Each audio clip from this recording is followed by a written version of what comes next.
그럼 이제 수업 시작할 텐데요.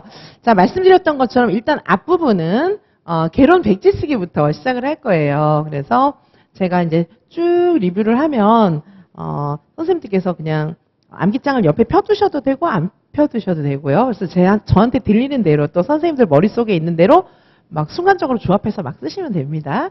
자, 이렇게 하고 그 다음에 이제 요거 한 2시간 정도, 2타임이나 3타임 정도 요걸 할 거고요.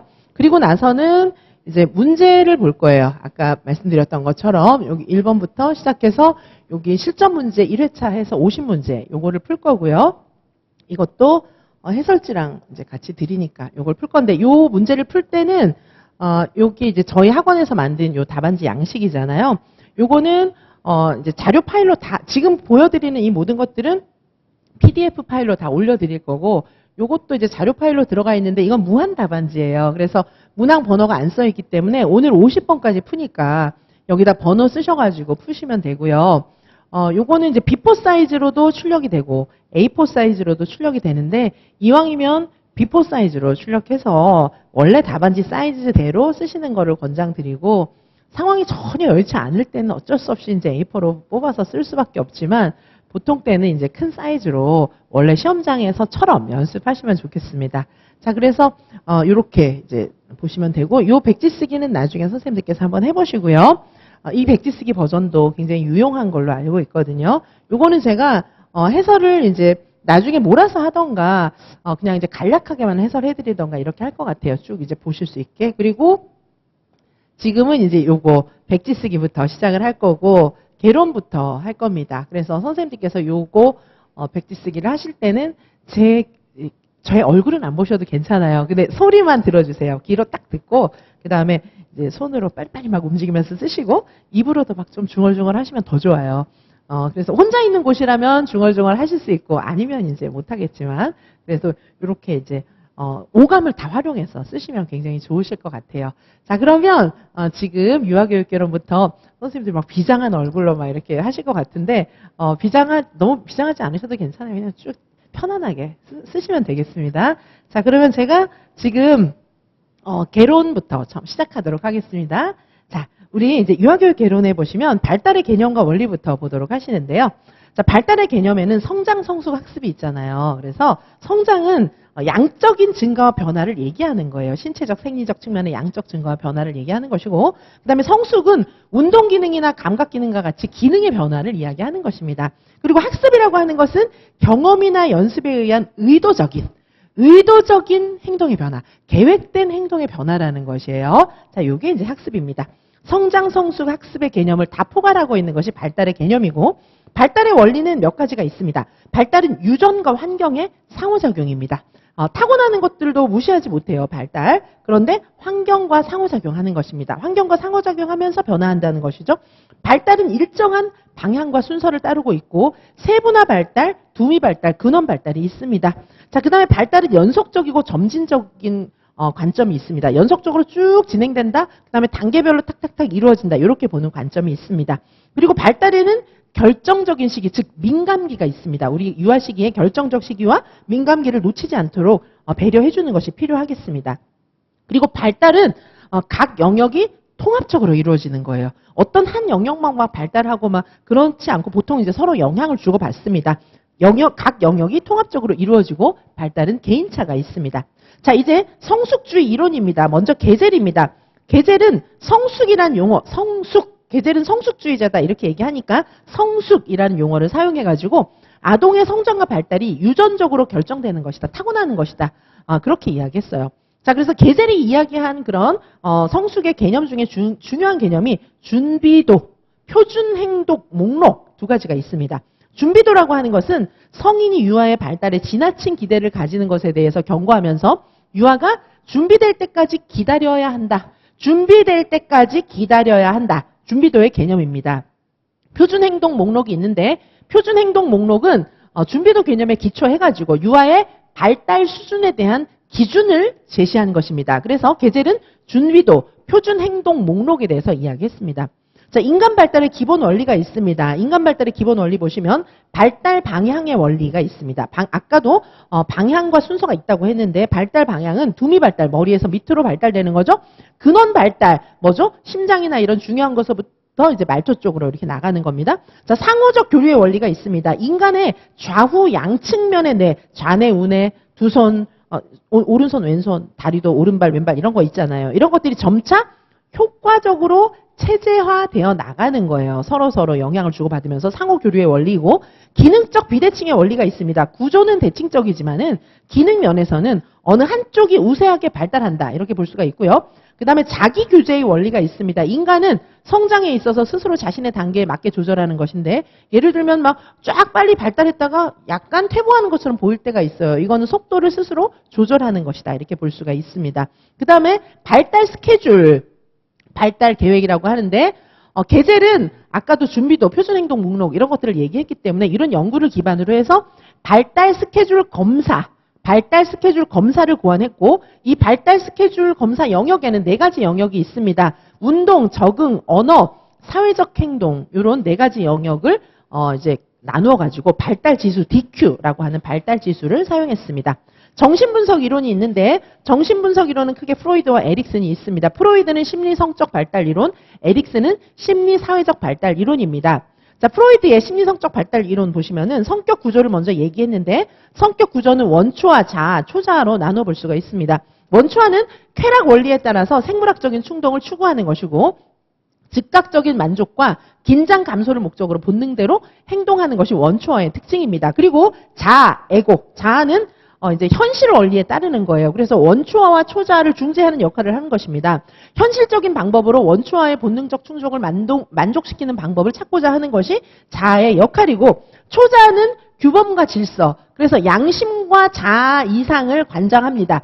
자, 규범과 질서를 지키도록 통제하는 도덕적 통제 지침을 마련해 주는 것이 초자아의 역할이고 성격의 3가지 요소 중에서 가장 늦게 발달합니다. 자, 이 시기부터 보통 만 4세, 뭐 5세, 만 3에서 6세 뭐 요 정도의 초자아가 발달하는데 이때 이제 도덕 규범에 대한 것을 인식하기 시작하고 초자아는 양심은 좀 부정적인 거죠. 내가 잘못했는데 자아 이상은 내가 엄마의 규범을 잘 따랐구나, 뭐 이런 생각을 하게 되는 거예요. 그래서 초자아는 도덕 규범하고 깊은 관련이 있습니다.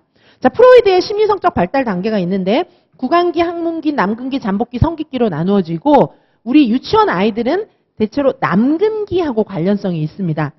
남근기의 특징, 대표적인 특징은 이성의 부모에게 집착하고 동성의 부모와 동일시합니다. 그래서 보통 성역할 이런 것들을 동성의 부모와 동일시하는 과정에서 배워나가게 되고 생식기에서 만족감을 얻게 됩니다. 에릭슨입니다. 에릭슨은 심리사회적 발달 이론을 이야기했고 에릭슨의 인간 발달은 사회적 맥락 안에서 일어난다고 보았습니다. 에릭슨은 프로이드의 이론을 발전시켰어요. 프로이드는 발달이 성기기, 즉 사춘기 뭐 여기서 끝나는 걸로 보았는데 에릭슨은 거의 노년기까지를 다 규정하고 있기 때문에 전생의 발달 원리를 설명했다고 볼 수가 있겠습니다. 자, 우리 유치원 아이들하고 관련성이 있는 것은 1, 2, 3단계 이 정도를 좀 잘 알아놓으시면 되겠는데요. 1단계는 신뢰감 대 불신감, 2단계는 자율성 대 수치심, 3단계는 주도성 대 죄책감, 주로 요 남근기에 해당하는 프로이드의 남근기에 해당하는 에릭슨의 주도성 대 죄책감 단계가 우리 유치원 아이들하고 가장 관련성이 많이 있습니다.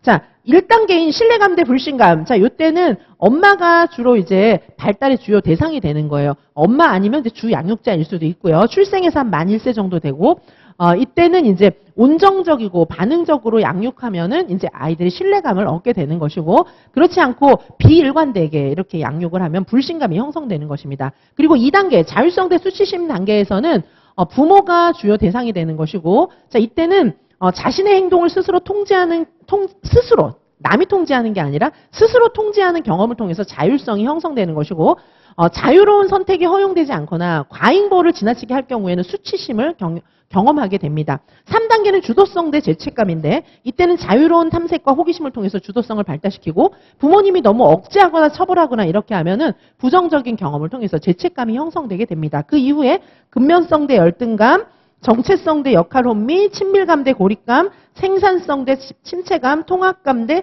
절망감 이렇게 해서 노년까지 교육을 했습니다.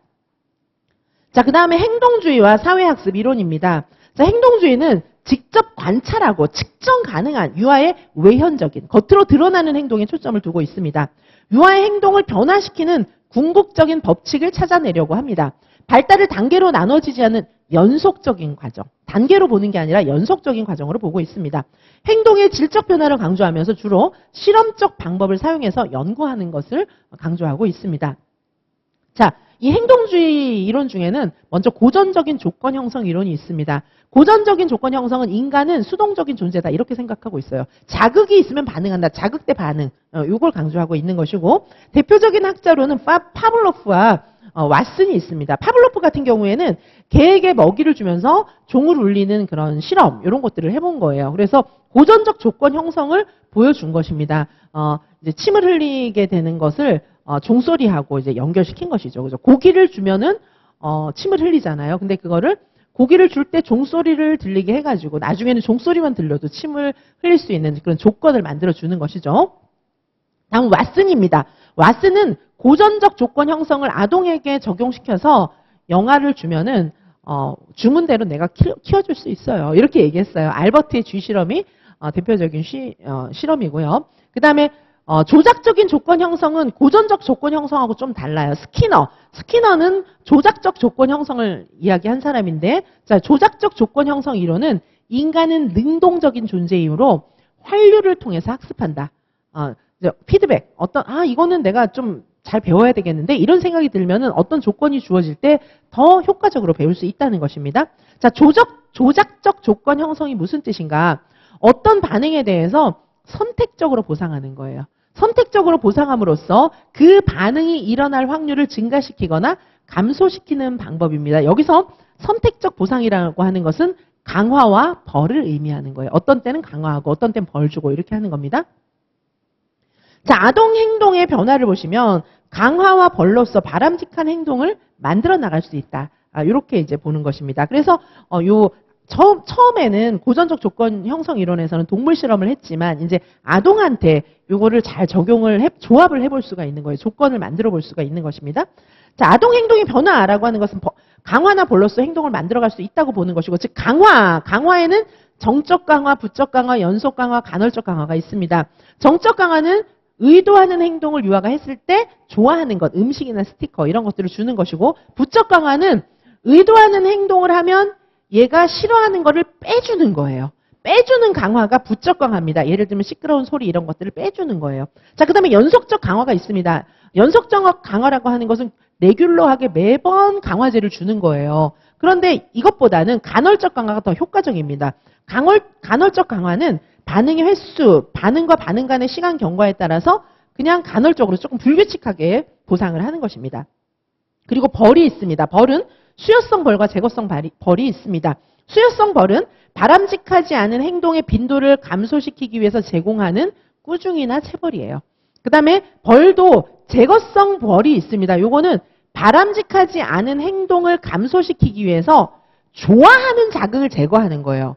자, 제거성 벌은 좋아하는 거를 빼주는 거고요. 부적 강화가 있었잖아요. 강화에서. 부적 강화는 싫어하는 거를 빼주는 거예요. 요거를 착각하시면 안 됩니다. 부적 강화는 싫어하는 거를 빼주는 거. 그 다음에 제거성 벌은 얘가 좋아하는 거를 못하게 하는 거예요. 아시겠죠? 자, 이렇게 봐주시고요. 그 다음에 프리맥의 원리가 있습니다. 프리맥의 원리는 유아에게 빈번하게 발생하는 행동이 상대적으로 덜 빈번하게 일어나는 행동의 빈도를 증가시키기 위한 강화물로 사용하는 거. 운동 좋아하는 애한테 너 책 읽으면 운동 2시간 하게 해줄게. 이렇게 하는 거예요.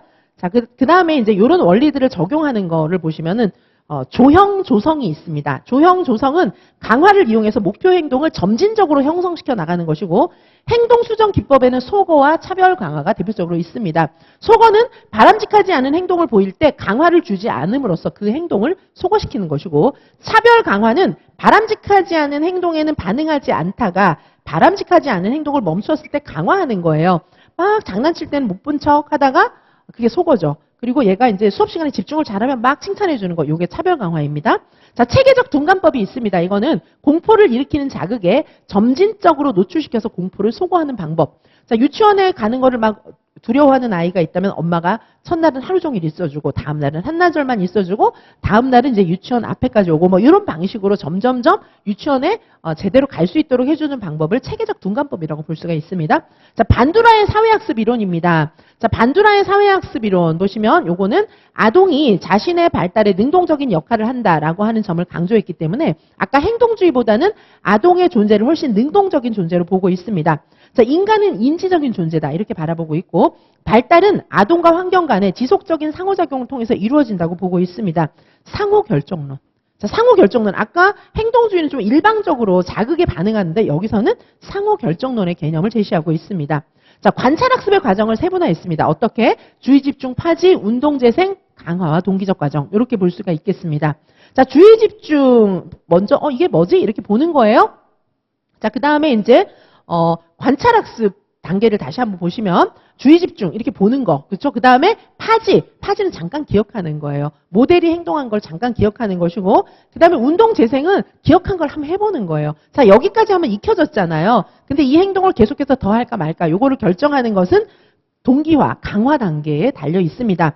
동기화, 강화의 종류로는 직접 강화, 대리 강화, 자기 강화가 있고 직접 강화는 어떻게 하는 거예요? 직접적으로 얘한테 칭찬해 주는 거. 직접적으로 강화를 제시해 주는 것이고 대리 강화는 친구한테 옆 친구를 이제 보고 어머 제 칭찬 받으니까 나도 해야지 이런 게 대리 강화예요. 특정한 행동을 한 모델에게 제시되는 강화에 의해서 학습자가 영향받는 것. 요게 대리 강화고 자기 강화는 뭐예요? 아, 내가 이렇게 상쾌한 거 보니까 너무 좋다. 계속해서 운동해야지. 이렇게 생각하는 거. 이게 자기 강화예요. 학습자의 욕구나 필요를 충족을 위해서 스스로 특정한 행동에 자기 스스로 강화를 주는 것이 자기 강화입니다. 그 다음에 자기 효능감이 있습니다. 반두라의 자기 효능감. 성인의 피드백에 따라서 유아는 서서히 자신의 행동을 판단하게 됩니다. 그래서 나는 이거 잘할 수 있겠구나. 이렇게 생각하는 게 자기 효능감이에요. 자신의 기준에 맞는 롤 모델을 선택하고 보통은 자기 효능감을 기르게 됩니다. 자, 그래서 롤 모델은 주로 선생님이나 부모가 되겠죠. 그래서 롤 모델이 되는 그런 부모나 선생님이 일관된 행동을 보여주는 것이 굉장히 중요합니다.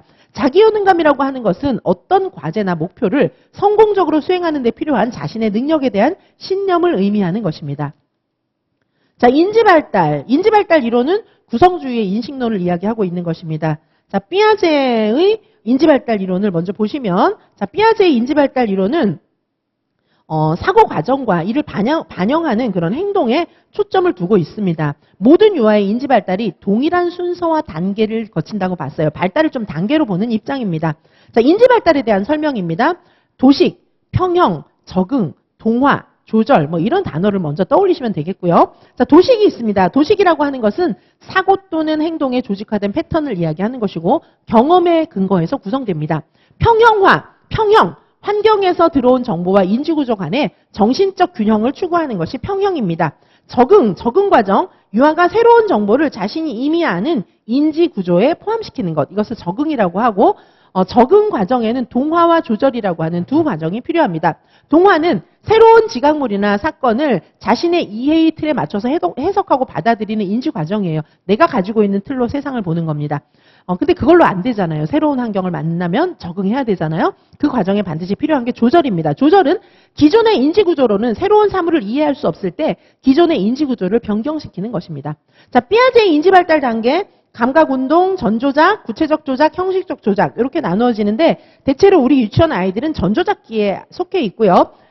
얘네들이 발달하는 거는 구체적 조작기의 형태를 띠는 거잖아요. 그래서 구체적 조작기의 상태까지 될 수 있게 도와주는 게 우리가 이제 해야 될 일이에요. 자, 전조작기의 상태, 자기중심적 사고, 직관적 사고, 물활론적 사고, 그 다음에 이제 표상적 상징을 사용할 줄 알게 되는 건 좋은 거예요. 요거는 감각운동기에는 못했던 거고, 그래서 표상적 상징을 사용할 줄 알게 되면서 언어 발달이 급속하게 이루어집니다. 그 외에 자기중심성, 직관적 사고, 물활론적 사고, 이건 조금 미숙한 측면을 이야기하는 것입니다.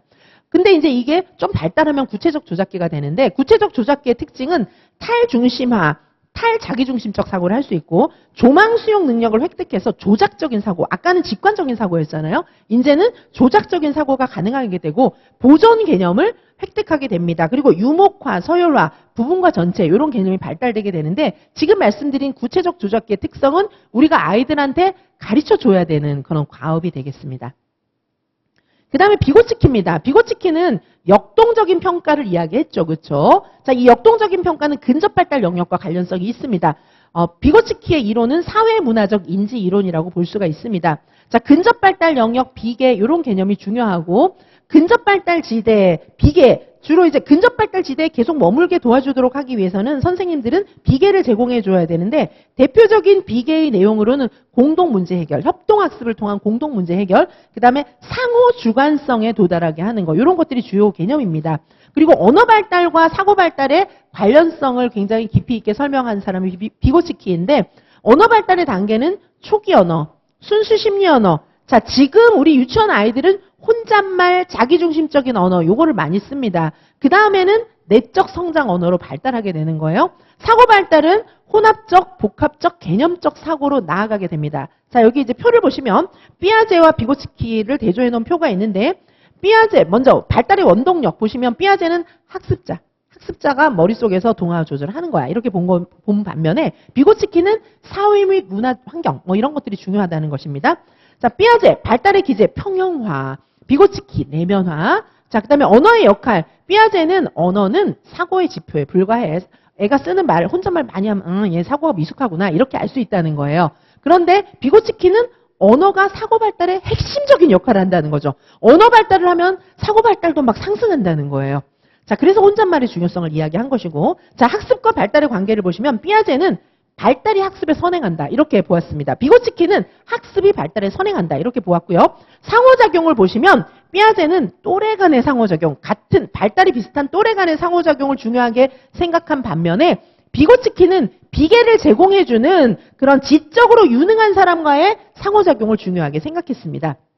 경험의 형태는 삐아제는 타인 없이 혼자 독자적으로 발달하는 거기 때문에 병행놀이를 통해서 주로 이제 교구나 환경하고 상호작용하면서 애가 스스로 동화 조절 작용을 거치는 거예요. 비고츠키는 아니에요. 성인과 유능한 또래가 학습 및 발달에 중요한 영향을 미친다고 보았습니다. 자, 정보처리 이론입니다. 중다 저장 모형을 이야기하고 있죠. 자, 중다 저장 모형에서 기억 저장소가 있습니다. 기억 저장소는 감각 기억, 단기 기억, 장기 기억 이렇게 나눠지는 거예요. 장기 기억으로 가야 이제 공부가 된 거예요. 암기가 된 겁니다.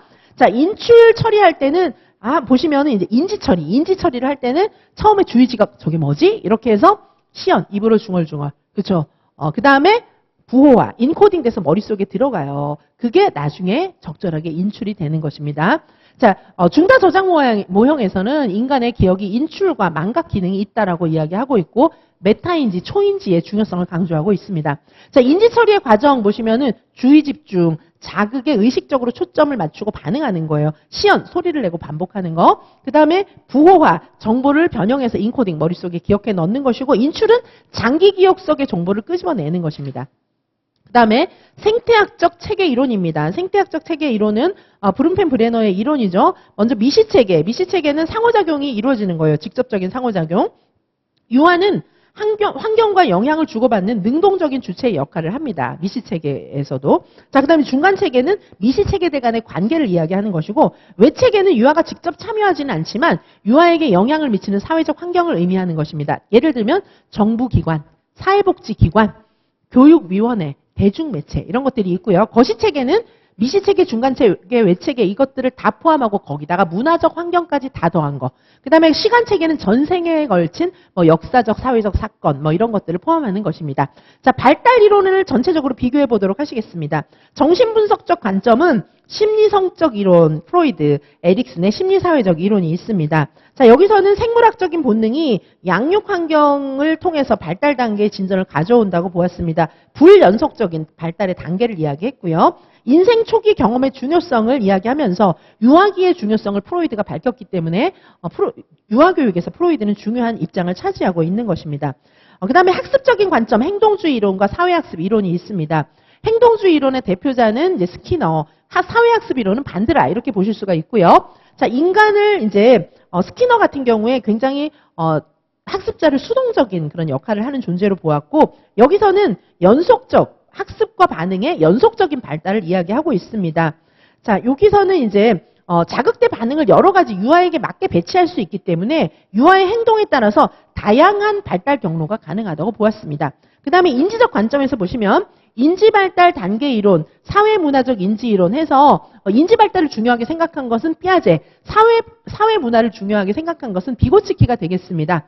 행동은 인지 발달에 따라서 변화한다. 뭐 이런 관점을 갖고 있습니다. 피아제 같은 경우에는 아동을 능동적인 존재로 가정해서 이제 사회문화적인 영향을 고려하지 않은 반면에 비고츠키는 이제 그 인지 검사에서 학습 잠재력을 고려함으로써 신중한 검사 결과 해석을 유도하려고 했습니다.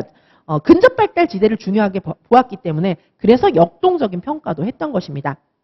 그 다음에 정보 처리 이론이 있습니다. 정보 처리 이론은 아트킨슨과 시프린의 이론이고, 자 여기서는 이제 유아는 주변의 사물과 정보를 이해하고자 하는 능동적인 존재다. 이렇게 본 거죠. 막 시연하고 막 장기 기억, 단기 기억 이런 것들을 스스로 메타인지할 수 있는 능력을 갖고 있다고 본 것입니다.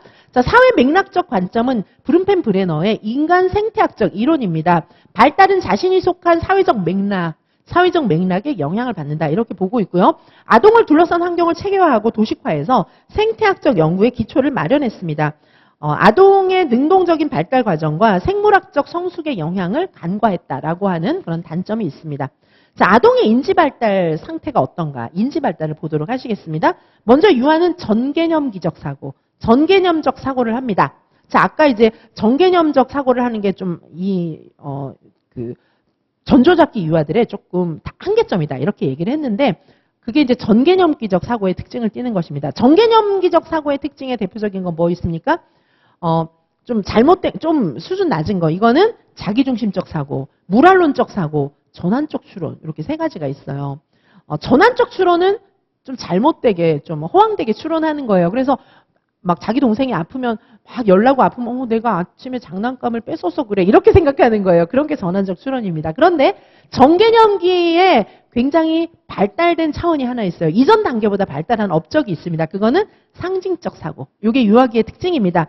자, 상징적 사고는 어떤 현상으로 나타납니까? 정신적 표상, 지연 모방, 상징 놀이. 이렇게 세 가지가 있습니다. 자, 전개념기적 사고의 특징은 상징적 사고, 자기중심적 사고, 무랄론적 사고, 전환적 추론이고, 상징적 사고는 유아기의 특징이면서 정신적 표상, 지연 모방, 상징 놀이가 있습니다. 그 다음에 직관적 사고. 자, 이것도 이제 유아기의 특징이죠. 전개념기적 사고하고 이제 관련이 있습니다. 직관적 사고. 자, 직관적 사고는 논리적 사고를 못하는 거죠. 그렇죠? 자, 직관적 사고를 잘 못하기 때문에 보존 개념이 없습니다. 보존 개념의 부재. 보존 개념이라고 하는 것은 무엇이죠? 외형이 변하더라도 양수, 길이, 면적 등의 물리적 속성은 변하지 않는다는 것입니다. 그리고 가역적 사고가 부족하기 때문에 직관적 판단을 할 수밖에 없어요. 자, 직관적 사고의 대표적인 특징 또 뭐 있습니까? 비가역적 사고. 가역적 사고를 못하는 게 비가역적 사고죠. 비가역적 사고라고 하는 것은 반대 절차를 밟으면 다시 원래로 돌아간다라고 생각하지 못하는 것입니다. 자, 유목 포함의 개념도 부족합니다. 상위 유목 간의 위계적 관계를 알지 못한다는 거죠. 서열화의 한계, 순서대로 배열을 잘 못하는 거예요. 그 다음에 이 시기에 또 이제 상위인지, 메타인지 능력이 발달하기 시작해요. 자, 그래서 자신의 사고에 관한 지식을 의미하고 있는 상위인지, 메타인지 능력이 조금씩 발달하기 시작합니다. 그래서 인지적인 자기 규제가 어느 정도 가능해져요. 스스로 방향과 전략을 설정할 수 있게 되기 때문에 이 부분에 대한 지도가 필요합니다. 그 다음에 추론 능력도 발달하기 시작해요. 추론은 크게 귀납적 추론과 연역적 추론이 있잖아요. 자, 귀납적 추론이란 구체적 사례로부터 일반적인 원리를 추론해내는 것인데 이게 연역적 추론 능력보다 더 일찍 발달합니다. 비둘기도 발이 2개지, 독수리도 2개지, 병아리도 2개지, 그러니까 새는 발이 2개야. 이렇게 생각하는 거고요. 연역적 추론은 원리에서부터 개별적이고 특수한 사실을 이끌어내는 추론을 이야기하는 것입니다. 이것은 실제적이지 않은 문제들을 잘 풀지 못하는 유아의 특성 때문에 연역적 추론 능력은 나중에 발달합니다. 자, 집행기능도 발달합니다. 집행기능이라고 하는 것은 좀 고등한 능력을 얘기하는 거예요. 그래서 실행기능, 종합적 인지능력, 고등 인지기능 뭐 이런 것들이기 때문에 자기조절 능력이라든지 학습 능력이라든지 이런 것들이 관련성이 있고 집행기능에는 정서적 집행기능과 인지적 집행기능이 있어요. 주로 이제 갱신, 억제, 전환 이런 능력하고 관련이 되어 있고요. 지적 유연성, 브레인스토밍을 한다던가 관점을 유연하게 바꾸는 능력이라든가 이런 것들하고 관련된 것이 집행기능입니다. 자, 그 다음에 정서 발달과 사회성 발달을 보시면은 유아의 정서 발달입니다. 정서 발달은 요게 이제 나중에 우리 사회관계 영역에선 더 자세히 다룰 거고, 요거는 개론적인 측면에서만 다루는 개략적인 내용입니다. 자, 정서발달 이론 보시면 생물학적 이론, 인지발달 이론, 사회학습 이론, 기능주의적 입장에서 유아들의 정서발달 이론을 설명하고 있습니다. 자, 정서표현. 자, 유아들의 정서표현은 처음엔 1차 정서가 있어요. 단순한 정서. 그러다가 2차 정서가 발달하게 됩니다. 2차 정서의 대표적인 것은 자아인식의 정서예요. 자, 그리고 유아들의 정서에 대한 그런 표현은 성인의 평가에 의존하게 됩니다. 자, 정서의 이해. 유아들은 부정적인 정서보다는 긍정적인 정서를 쉽게 이해할 수 있습니다. 그리고 공감 능력도 이때 발달하게 돼요. 자, 정서 조절, 언어 발달과 관련이 있습니다. 유아 시기의 정서 조절은 굉장히 중요한 발달 과업이에요. 자, 부정적인 정서를 사회적 맥락에 맞도록 조절하는 거. 이게 이제 중요한 발달 과업이 되는 것이고, 성인을 관찰하면서 자신의 정서를 통제하는 전략을 만들어가게 됩니다. 자, 정서지능이라는 것도 있어요. 이거는 골먼 교수가 만든 건데, 골먼의 정서지능 요 안에는 정서인식, 감정조절, 자기동기와 감정이입, 대인관계 기술 등이 들어있고요. 자, 큰 만족을 위해서 현재의 만족을 지연시킬 수 있는 능력이나 연습 훈련이 필요합니다. 이 자세한 내용은 사회관계 영역에서 더 자세히 보시겠습니다. 그리고 사회성 발달이 있습니다. 자, 유아 시기의 사회성 발달에서 굉장히 중요한 범위를 차지하는 게 자아 발달이 있죠. 자, 자아 개념이라고 하는 것은 자신을 보는 눈, 자아 인식이 발달되기 때문이에요. 자, 그리고 자아 존중감도 발달합니다. 이 세 가지를 자아 발달의 영역으로 묶어서 생각을 해볼 수가 있는데, 자아 존중감이라고 하는 것은 자신의 능력에 대한 믿음, 자신이 가치 있다고 믿는 것, 이런 것들이 자아 존중감입니다. 그리고 이 시기에 도덕성도 발달하게 됩니다. 도덕성의 개념은 옳고 그름을 구별하는 거, 이것도 되고, 규범, 학급의 규범이라든지 사회적 규범을 준수하는 능력을 이야기하는 것이고, 도덕성을 실제로 발현하기 위해서는 인지적, 정의적, 행동적 요인이 다 필요한데, 우리 보통 이제 사회관계 영역에서는 도덕성 발달의 인지적 요인, 사고의 절차를 주로 이제 시험에 내고 있는 거죠. 콜버그라든가 이런 것들이 다. 그래서 도덕성은 인지적, 정의적, 행동적 요인이 다 작용해야 도덕적인 행동을 할 수 있는 겁니다. 자, 도덕성 발달 이론, 프로이드 보시면, 프로이드는 아까 초자의 역할이 양심과 자아 이상을 담당한다고 보았잖아요. 그래서 이런 초자아가 유아의 도덕성 발달에 관련성이 있다고 본 것입니다. 삐아제, 전도덕, 타율적 도덕, 자율적 도덕, 이렇게 이제 크게 세 단계로 나누어서 설명하고 있습니다. 우리 유치원 아이들은 대체로 타율적 도덕성 단계가 많습니다. 자, 콜버그는 전인습, 인습, 후인습 이렇게 크게 세 단계로 나누어 두었고, 각 단계는 또다시 두 단계씩으로 나누어집니다. 자, 전인습 단계에서는 1단계 벌과 복종 지향, 2단계는 개인적 보상 지향이에요. 자, 벌과 복종 단계에서는 어떻게 하면 처벌을 피할 수 있을까? 벌 받는 행동은 안 할래. 나쁜 행동이야. 칭찬받는 행동은 좋은 행동이야. 그냥 이렇게 생각하는 거예요. 그러니까 자기가 뭘 옳고 그름을 판단하는 게 없는 겁니다. 그 다음에 2단계에서는 개인적 보상 지향. 나한테 뭐가 좋지? 사탕 주니까 해야지. 이런 건 개인적 보상 지향이에요. 자, 그래서 타인의 욕구 충족이 자신의 욕구 충족이 도덕적 판단에 중요한 기준이 됩니다. 그 다음에 3단계, 인습 단계에서 있는 3, 4단계, 착한 아이 지향과 법과 질서 지향이 있는데, 착한 아이 지향 단계에서는 타인의 승인을 중요하게 생각해요. 이거는 이제 벌써 남을 의식하고 사회라는 걸 인식한다는 얘기예요. 좋은 평가를 받는 행동이 옳은 행동이라고 생각하는 거예요. 어떤 행동을 할지 결정할 때, 이렇게 하면 선생님이 칭찬해 줄 거야. 선생님이 좋아할 거야. 이런 걸 이제 행동한다는 거예요. 자, 그 다음에 이제 법과 질서 지향. 요거는 법은 절대적이고 사회 질서는 유지되어야 한다고 보는 관점이기 때문에 법은 지켜야 된다. 무조건. 융통성이 전혀 없는 거예요. 근데 대부분의 사람들은 여기 4단계까지만 발달을 해요. 5단계, 6단계는 잘 발달을 안 합니다. 자, 5단계는 사회계약 지향이고 6단계는 보편적 윤리, 원리 지향이다. 이렇게 볼 수가 있습니다. 자, 그 다음에 성역할의 발달도 있는데, 성역할의 개념은 주로 이제 아이들이 성역할 고정관념을 많이 가져요. 그래서 이런 것들을 조금 고쳐주는 게 필요하죠. 심리적 양성성을 교육하는 게 좀 필요하고, 성역할이 잘 사회화될 수 있게끔, 이제 다른 성에 대한 예의를 지킨다든가 이런 형태로 성역할 사회화를 배우는 것들이 필요하겠습니다. 자, 여기까지 보시고 잠시 쉬었다가 사회적 능력의 발달부터 계속 보도록 하시겠습니다.